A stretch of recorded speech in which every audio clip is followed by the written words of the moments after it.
Alright, today we're having a look at Adventure in Evening by Niku Oishi Oishi. Alright, so here we are at Adventure in Evening by Niku Oishi Oishi, and it's a Japanese numbers pun. It just means the meat is very delicious, and maybe they like the meat. And good on them. That's not the phrasing I wanted to use. I feel like you're going to get the wrong impression. I actually played one of Niku's levels a little bit earlier today called Pure Water, and I enjoyed that one. It was a little bit slow-paced, but the phrasing of Adventure in the Evening makes me feel like maybe we've got things a little bit quicker. I wasn't expecting a silhouette level, and I'm really appreciating it because I feel like it's kind of rare for me to run into silhouette levels that actually commit to the bit like this, where they're like straight up, they are in fact a silhouette. This is looking really cool. It's not like, I mean, I feel a little bit so far as though maybe it's more on the presentation than on like the action side of things, which is similar to what Pure Water was like, but I'm not, I'm not averse to that. I can take that. Wasn't precisely what I was hoping for, but like, we'll go with it. You just come down the other way. Disco, sometimes I don't look ahead. I feel like that is probably like a hallmark of my whole life, is that I really haven't been able to look ahead. Depression does that to you sometimes, but that does mean that sometimes there's easier routes if you do just like kind of pay attention and look ahead a couple of squares, paces. I am no good at the oh fudge, I hate it so much. I just want those point bubbles. I'm not gonna get them, okay? Because I'll spend the rest of the 3 minutes like just going after those point bubbles. We could do that some other time. We don't need to have them now. We don't always have to have the perfect top score. I want it though. I just kind of, oh fudge. Oh, hey, we didn't die. I figured we would totally die, but we did not. And thank you, Niku. I appreciate that. That doesn't have to be a death. Time is a whole thing. I'm recording this on the 19th, the 18th, not the 19th. I'm recording this on the 18th of September, and this is 20 years in Japan. And let me tell you, it's just gone. Like, time has just been poof. It's over. 20 years passed. Like, dissociation will do that to you. If you got like mental health issues, sometimes it can feel like that. It can be like that. It does kind of suck. But still, it's been a pretty good life. I try not to complain too much about the circumstances because they've been pretty gentle on me living here, and gotta give credit where it's due. But we're almost out of time. Oh, we are totally out of time, so we're gonna pause this here. We're gonna go back to the hub. We're gonna talk about it there. See yas. And we're back, and Adventure in Evening by Niku Oishi Oishi, and I'd say it is a yellow square, but I do feel like it's kind of a bit of a softer yellow square.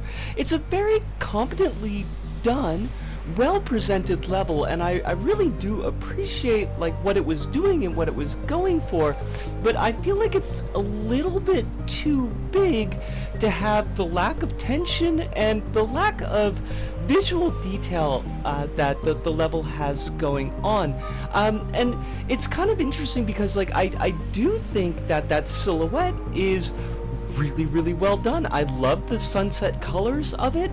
I love the fact that it is very much an actual silhouette level. I feel like a lot of times we run into the silhouette levels and they're not really true silhouettes. There's usually like a little bit too much coloring or a little bit too much lighting that's going on in them, and you don't really get that here. Like, this is as close to silhouette that you can have with also using some of like the game objects that produce their own lighting, and there's really not a lot to get around that.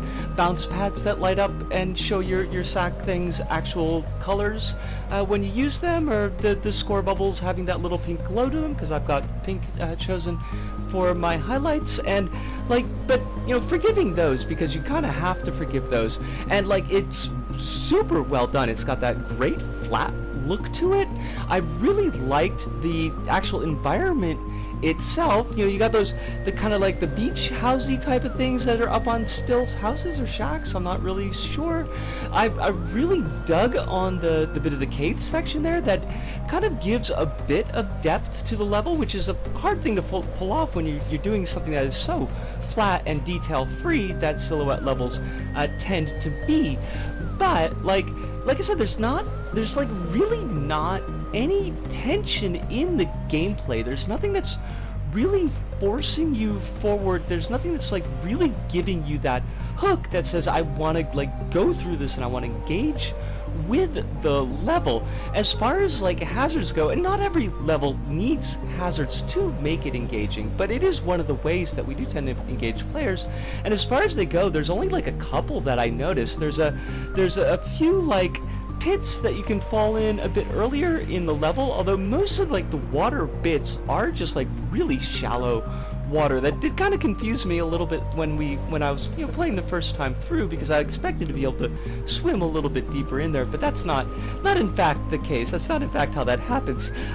So you've got like a couple of those that will kill the player, and you've got like some spiky bits that you see show up particularly during the race, but like there's nothing there where I feel like a player is like, well, I've got to do my best to get past this section. Like everything is super gentle, and I think anybody with even a modicum of platforming ability is going to be able to come through this level with flying colors, which is not really an issue, except then you kind of look at the size of the level, and it even when I played through on my third or fourth time, I had a really good idea of the like layout of the level, and it still took me a bit over 5 minutes.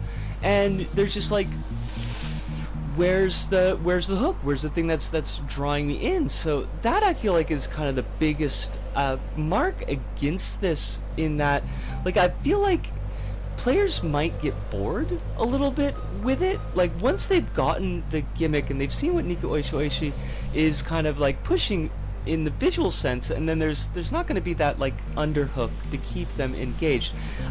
Excuse me, I didn't mention the race, and the race is fine. Like there's one little bit of trickiness where, because of the way that the camera and the silhouette is set up, it appears like there's going to be a plank that you could run across to get some score bubbles, but the anchor point for the grappling hook is really, really obvious, so you're probably not going to miss that.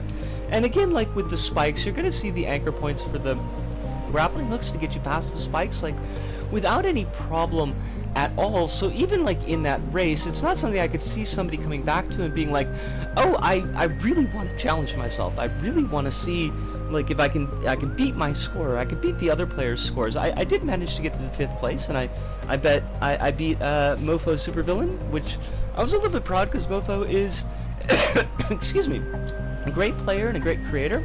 And I find their levels to be quite challenging to pull up on the leaderboard, so it was kind of nice to beat them. But like otherwise, yeah, you know, it's a level that it's really well done.